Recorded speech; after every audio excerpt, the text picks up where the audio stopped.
Congratulations! You finally completed the chapter 1 of your project or dissertation.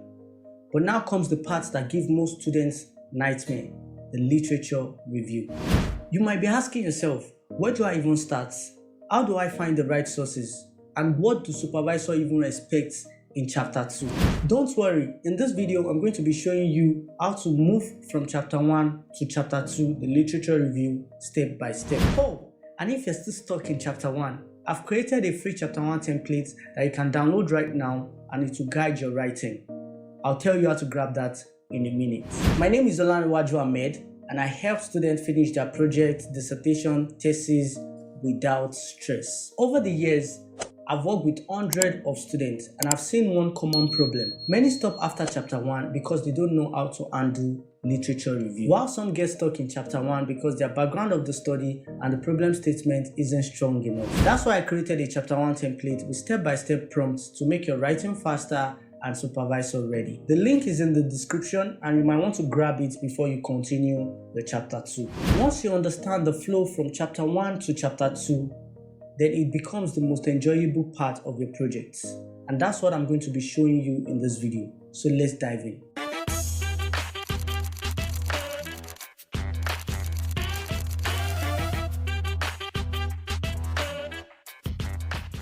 Step 1.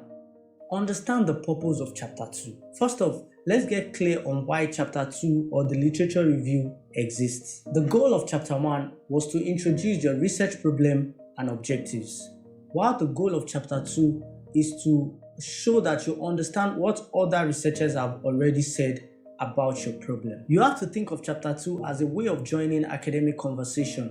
You're saying, here is what others have written, here is what we know so far, here is the gap my research will fill. So instead of seeing it as stress, see it as an opportunity to prove that you're not just guessing, you're building on real evidence. Step 2. Gather relevant sources. Like I said in my last video here, you have to gather enough relevant articles to help in your writing. Even after downloading relevant articles during your chapter 1, you still have to download more research articles in your chapter 2, because your chapter 2 takes the most part of your entire project. The bulky part of your entire project is your chapter 2. So you need more literatures, you need more sources to back up your writings here. Like I said in our previous video, you can use Google Scholar, JSTOR, PubMed, academia.edu to look for relevant articles. You can start with keywords from your research problem and objectives.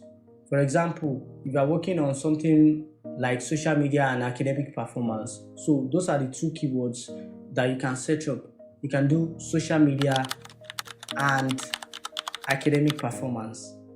So once you put that in your query, then they are going to bring articles that have done something related to that you can download. Ensure to download at least 20 to 30 recent articles. The last 5 years is ideal. Don't just save the articles, skim through the abstracts to know if they are truly relevant. Just read the abstracts. It's more or less like 200 words or so.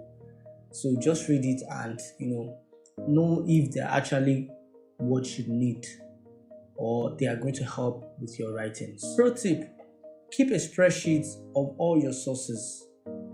Have a column that records the title, the author, the year, and the link to the articles. So this will help when you are trying to gather your references. This is very, very important. Another alternative is by using Zotero, Mendeley, all those softwares to help gather your research references automatically. Step 3. Read and identify key themes. Once you've downloaded your sources, don't just copy and paste quotes. Instead, look for themes. You want to look for something like, what are the common arguments among studies? Where do researchers disagree? What are the research gaps that keeps coming up? You want to look for something like that. This is what we call literature synthesis. It's not just about saying, author A said this, author B said that. It's about comparing, contrasting, and building narrative. In the template provided in the description below, I've left a section under the statement of the problem where you identify what was missed. That's what you should now be searching for in the literature. Step 4. Organize your literature review. Here is a simple structure that works for most projects. Number 1. Introduction. Explain what the literature review will cover. Number 2. Theoretical framework. Outline the theories guiding your research. Number 3. Review of key variables. In some cases, we call it conceptual framework. So this is you discussing each variable in your study.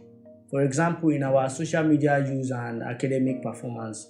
So you're going to be reviewing social media use and you're going to be reviewing academic performance. So your key variables in your research objectives, you're going to be reviewing them here.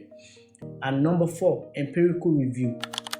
Here you have to summarize past studies, highlighting similarities, differences, and gaps. Number 5 is summary or gap identification. Here you want to show what's missing and how your study connects. This structure makes your chapter 2 flows logically and keeps your writing professional. Step 5. Show the gap. Just like in chapter 1, the literature review must end with a research gap. Ask yourself the following questions. What have previous studies ignored? Is there a population or location no one has studied? Are the existing results outdated? Did the past researcher use methods that can be improved? Your project exists to fill this gap. If you don't show it properly in your chapter 2, your supervisor or on the defense day, they'll be asking what is new about your project. Step 6. Write in your own voice. This is where many students make mistakes. 1. Don't copy long chunks from articles. 2. Don't summarize each author one by one. Instead, paraphrase the ideas in your own words. Group similar ideas under themes. Use citation to give credit, but keep the flow your own. For example, several studies, Adebayo 2021, Johnson 2022, agree that social media reduces concentration.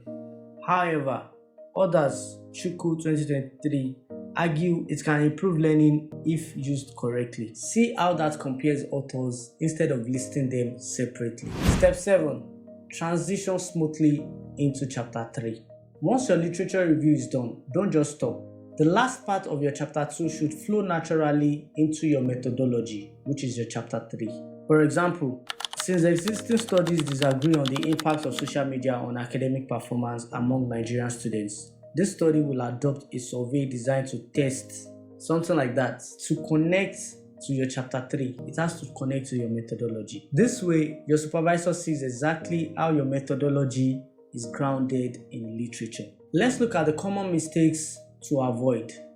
Number 1, copy pasting from 1 or 2 old projects. 2, relying only on textbooks instead of journal articles. 3, writing summaries without synthesis. 4, forgetting to show the research gap.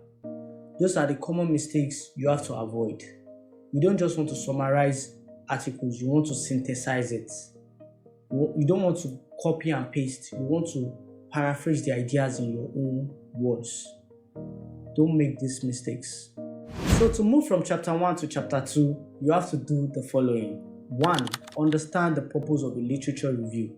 2. Gather relevant sources. More sources. 3.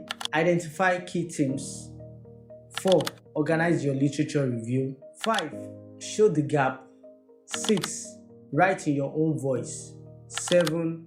Connect your literature review to the methodology. By following this religiously, your literature review will flow naturally and your supervisor will be impressed. So you can follow this structure from purpose to sources to themes to structures to gaps to your own voice and to transition into your methodology. And remember, if chapter 1 is shaky, your chapter 2 will feel 10 times harder. And that's why I've created a free downloadable template for chapter 1 in the description below. Ensure to grab it if you are still stuck on chapter 1. Don't forget to like, share and subscribe if you found this video helpful, because every week we're going to be dropping tutorials like this and you don't want to miss it. See you in the next video. Ciao.